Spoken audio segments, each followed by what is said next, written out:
इसलिए पर्याय में एकत्व नहीं। मुझे पर्याय की जरूरत नहीं है। आपने यह सुना ना,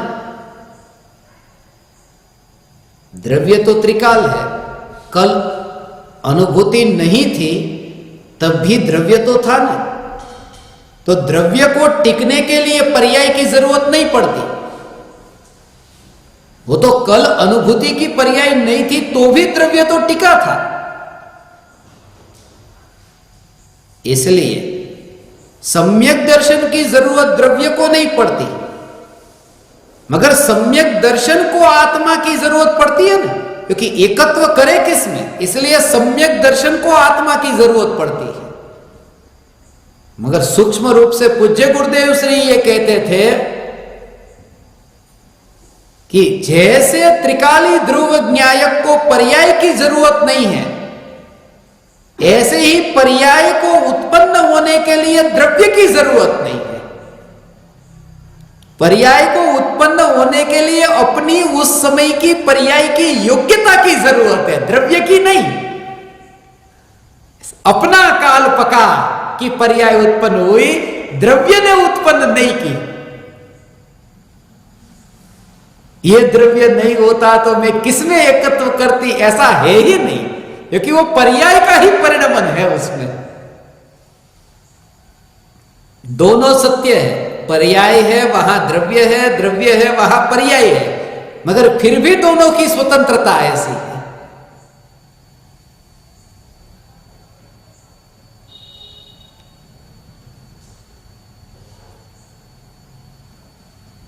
ऐसा पर्याय का और द्रव्य का स्वरूप है। दूसरी शंका,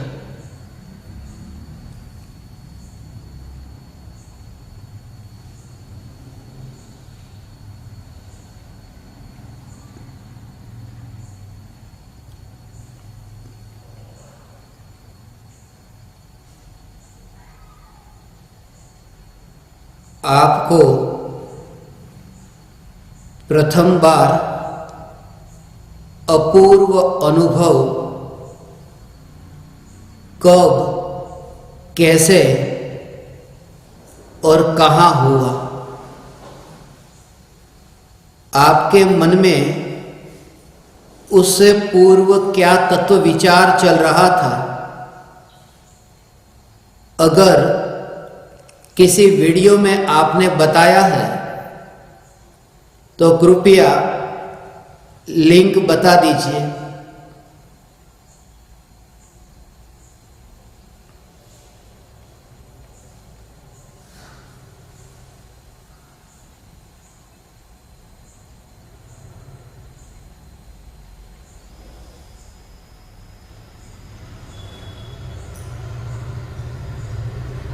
जिस समय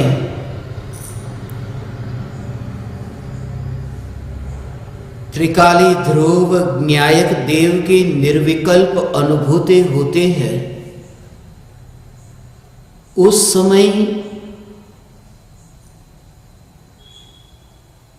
ऐसी श्रद्धा होती है कि भगवान आत्मा मुझे अनुभव में आया, ऐसा नहीं। अनादि काल से जो अनुभव में आ रहा था यह आत्मा ही था, जगत तो था ही नहीं। यह जो अनुभव में आ रहा था यह ज्ञान ही था, परज्ञेय कहीं भी नहीं था।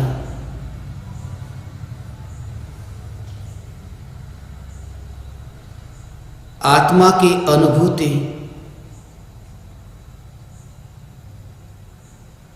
मुझे हुई नहीं है,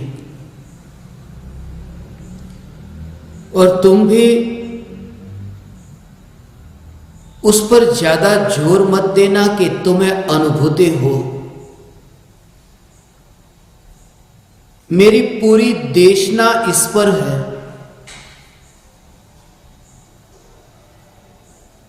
जो तुम्हें बार बार जगाती है कि जागो। अनुभूति तुम्हें प्रकट हो, अनुभूति तुम्हें प्रकट हो, उस समय भी मेरे कहने का भाव यही है कि ज्ञायक ज्ञायक और ज्ञायक ही।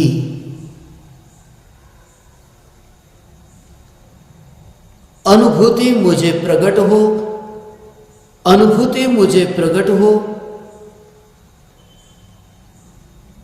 जैसे ही तुम्हारा जोर आया, तुमने ये भावना भाई मैं जन्म मरण करना चाहता हूं,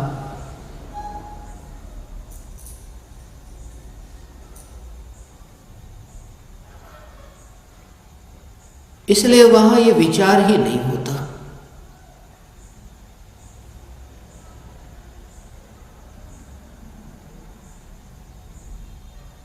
जिसने अनुभव किया है उसे तो विकल्प ही नहीं है,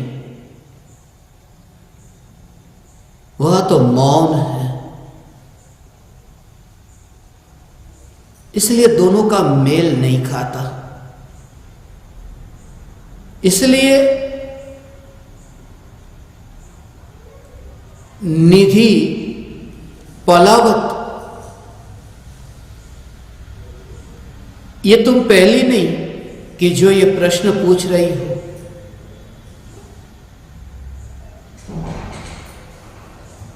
मगर जब भी मुझे इसके बारे में कुछ कहना हो, मेल ही नहीं खाता दोनों का।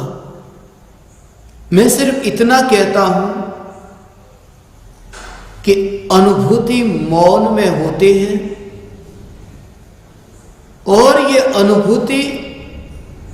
अनुभूति हुई, ऐसा भाव जब आया वह विकल्प के काल में आया।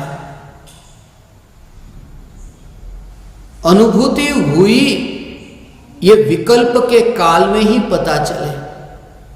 अनुभूति हुई ऐसा विकल्प के काल में, क्योंकि जिस समय अनुभूति हो रही है उस समय अनुभूति हुई ऐसा नहीं, उस समय तो ज्ञायक का जोर है और पर्याय में वहां वेदन है। मगर पर्याय का लक्ष्य नहीं है, पर्याय का तो विकल्प नहीं है, ऐसा द्रव्य का जोर है वहां। इसलिए मौन अनुभूति वाणी द्वारा कैसे व्यक्त हो। और जब मैं कहूं ना वाणी, तब ये होठ के हिलने की क्रिया को वाणी मत समझना, मगर वो वाणी का भाव मैंने भगवान आत्मा को पहचाना, ऐसा विकल्प कि बस ये इन विकल्पों को मैं वाणी कहता हूं।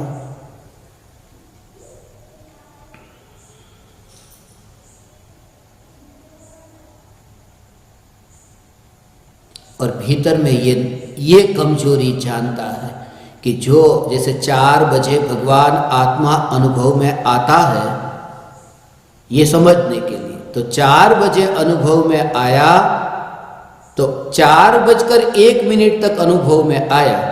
अब 1 मिनट वो जो काल पूरा हुआ और उस समय कि मैंने भगवान आत्मा को जाना, और उस समय ये अंतर में क्या भाव कि अब ऐसी अनुभूति अब कब हो, भावना है ये, कब हो ऐसी अनुभूति।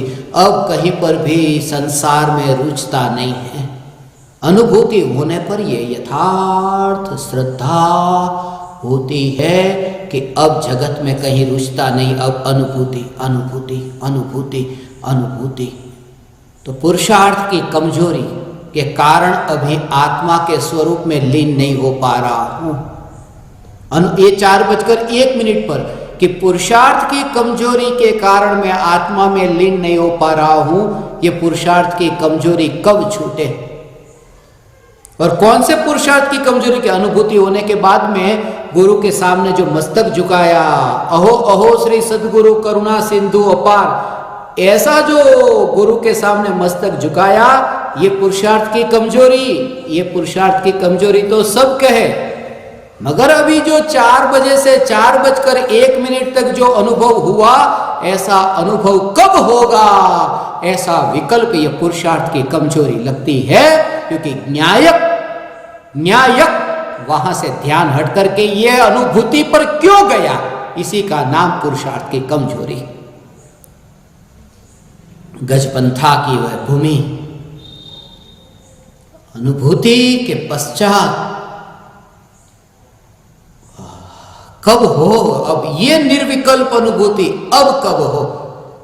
भावलिंगी संत को ये भाव आता है ना, ऐसा अनुभूति हुई, ऐसा मेरी परिणति परम विशुद्धि को उपलब्ध हो, परम विशुद्धि को उपलब्ध हो, ऐसा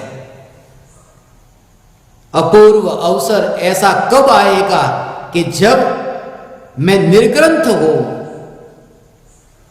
ऐसा अपूर्व अवसर कब आएगा?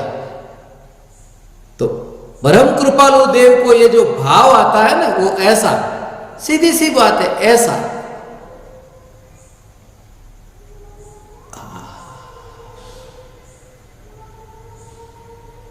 इसलिए ऐसे विकल्प तो हो, ऐसे विकल्प में ही मुनिराजों का जीवन होता है। विकल्प में हो, निर्विकल्प अनुभूति के काल में तो वह है ही नहीं, वो तो अप्रमत्त, वो तो 7वां गुणस्थान। अगर 6ठे गुणस्थान में भी कोई गए ना मुनि के पास में, आओ आओ बैठो बैठो, कौन सा गांव, नाम, ठिकाना, पताना, ये सब जो ठिकाना वो जो कोई पूछे, वो कोई झंझट नहीं।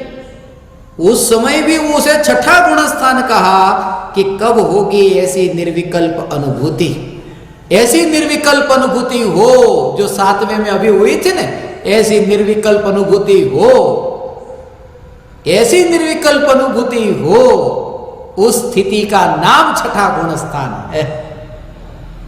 वो प्रमाद है, वो पुरुषार्थ की कमजोरी है।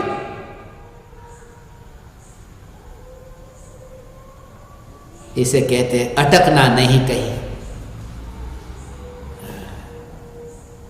निर्विकल्प अनुभूति। इसके बारे में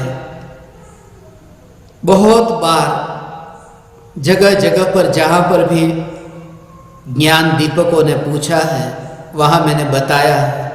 और खास करके गजपंथा में 8 करोड़ मुनिराजों की निर्वाण भूमि, गजपंथा सिद्ध क्षेत्र। एक बात हमेशा कहने को मन करता है, मैं गजपंथा के पहाड़ पर था, राख की दीवार का ये पहाड़, एक मिट्टी का पहाड़, एक ये राख का पहाड़।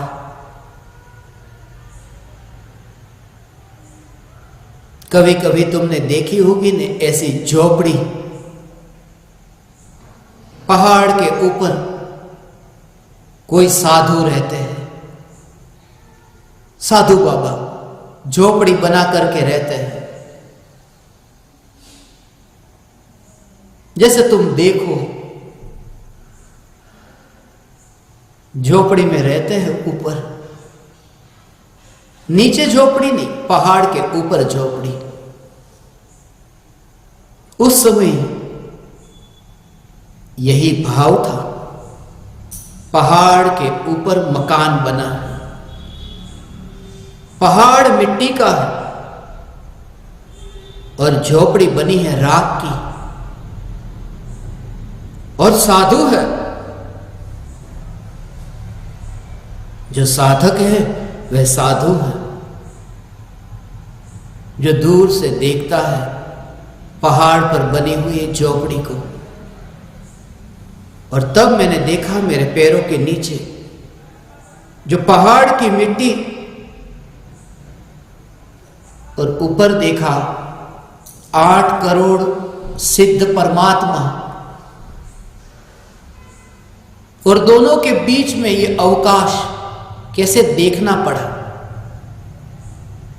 अवकाश कि जमीन और ऊर्ध्वलोक में विराजमान सिद्ध परमात्मा, उनके बीच में जैसे कोई अवकाश नहीं, ऐसे ही ये राख की दीवार और चैतन्य परमात्मा के बीच में कोई अवकाश नहीं। इतना फासला दिखाई दे कि ये राख की दीवार तो पहाड़ पर है और मेरा वास सिद्धों के संग है, ऐसा फासला दिखाई देना तुम्हें दिखाई देगा।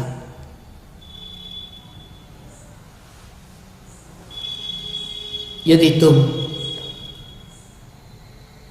ये पूछते हो कि इसके बारे में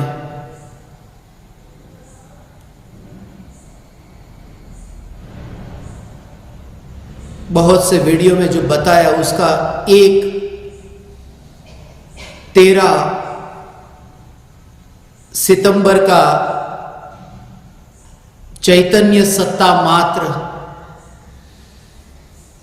ये जो सत्संग है, उस सत्संग को आप सुनेंगे तो और अधिक आपकी समझ में आएगा। और गजपंथा में एक शिविर हुई है श्रद्धा,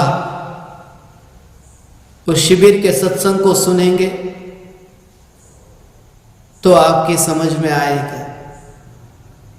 मगर मैं फिर से कह दूं, मुझे अनुभूति नहीं हुई है। मैं फिर से कह दूं, मुझे अनुभूति नहीं हुई है। मैं मरना नहीं चाहता।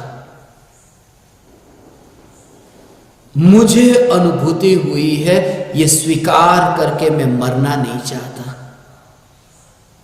मैं अपनी सत्ता का नाश नहीं देख सकता। मैं पर्याय होकर के द्रव्य का घात नहीं कर सकता। मैं इतना अहिंसक नहीं हो सकता। इतना बड़ा पाप मुझसे नहीं हो सकता। मुझे अनुभूति नहीं हुई है। तुम मुझे मत देखना अनुभवी के रूप में। मैं अनुभवी नहीं हूं, तुम मुझे मत देखना अनुभवी के रूप में। फिर भी तुम्हें मुझके ये वचन सुनकर के अहोभाव आता है और देखना ही है तो बस मुझे न्यायक के रूप में ही देखना, अनुभवी के रूप में मत देखना। न्यायक देव चैतन्य सत्ता मात्र, बस इतना ही देखना और कुछ भी नहीं। ऐसा ही देखना और उससे तुम्हारा हित होगा। मुझे अनुभूति हुई या नहीं हुई, उससे तुम्हारा हित कैसे होगा? मगर जिस समय तुमने मुझे न्यायक के रूप में देखा और अनुभवी के रूप में न देखा, द्रव्य के रूप में देखा और पर्याय के रूप में न देखा, बस तुम्हारा कार्य हो गया। और जब मैं तुमसे पूछूंगा कि हो गया तुम्हारा कार्य अनुभूति का, तुम कहोगे नहीं हुआ। मुझे अनुभवी मत कहना, मैं तो न्यायक हूं। तब तुम भी यही कहोगे। ऐसे ही तो जलते दिए से जलते दिए की परंपरा चलती है। ज्ञान दीपक,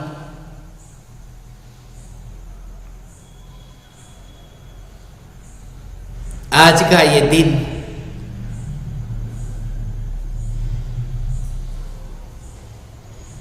पूज्य गुरुदेव श्री कांजी स्वामी, जिनके निमित्त से हमें परम कृपालु देव मिले,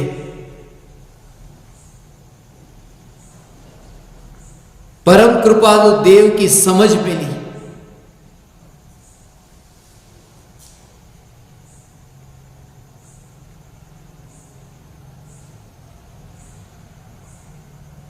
दुनिया देखती थी, ये दुनिया की दृष्टि। जसलोक हॉस्पिटल में गुरुदेव थे।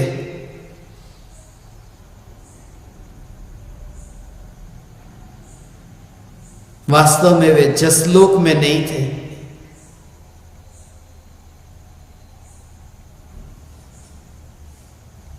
वे चैतन्य लोक में विहार कर रहे थे।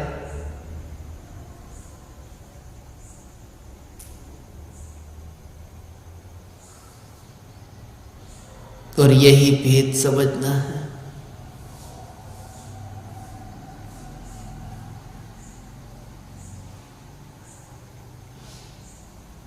गुरुदेव के जितने गुणगान गाओ उतने कम हैं।